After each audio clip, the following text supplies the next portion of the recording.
vais vous parler aujourd'hui d'une étude à laquelle j'ai participé avec mon co-auteur David Courpasson et avec l'aide de l'École nationale supérieure de police et qui a conduit à un article dans la revue Journal of Management Studies.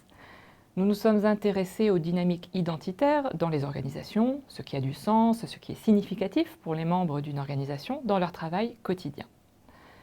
L'identité est un concept essentiel car elle influence les comportements et les relations entre les personnes. Dans cet environnement actuel changeant, il nous a semblé important de mieux comprendre comment les gens perçoivent et conçoivent leur travail en termes d'identité et quel était leur espace d'agence, c'est-à-dire d'action et de contrôle dans ce processus de construction qui est défini comme une interaction dynamique entre les individus, nous, et notre contexte social. Dans cette étude, nous avons partagé le quotidien de policiers d'enquête et d'intervention de la sûreté départementale dans une grande métropole pendant un an. Nous avons suivi 2 brigades en particulier, la brigade criminelle et une brigade plus de terrain et d'intervention. Cela nous a permis d'observer l'importance de la notion de soi physique comme moyen de comprendre le lien entre le corps et l'identité de ces policiers et leur capacité à résister aux nouvelles exigences que leur impose leur institution. L'environnement de travail des policiers français a beaucoup changé ces dernières décennies.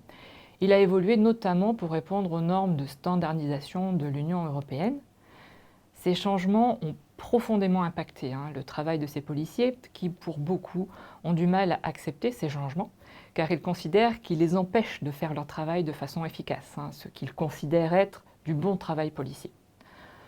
Par exemple, l'évolution du travail fait qu'ils passent de plus en plus de temps dans les bureaux à faire du travail papier procédural et de moins en moins sur le terrain à l'extérieur, ce qui ne correspond plus à la conception du travail qu'ils avaient lorsqu'ils ont rejoint la police et cela crée des tensions identitaires fortes.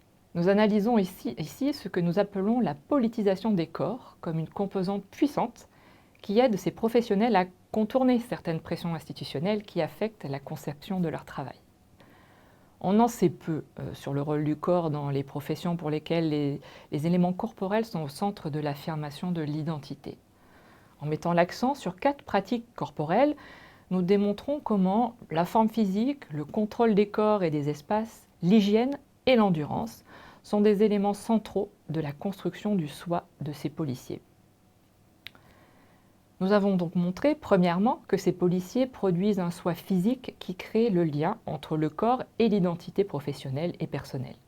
Ces policiers développent des pratiques corporelles spécifiques par lesquelles ils expriment le besoin de corps forts, affûtés et en bonne santé.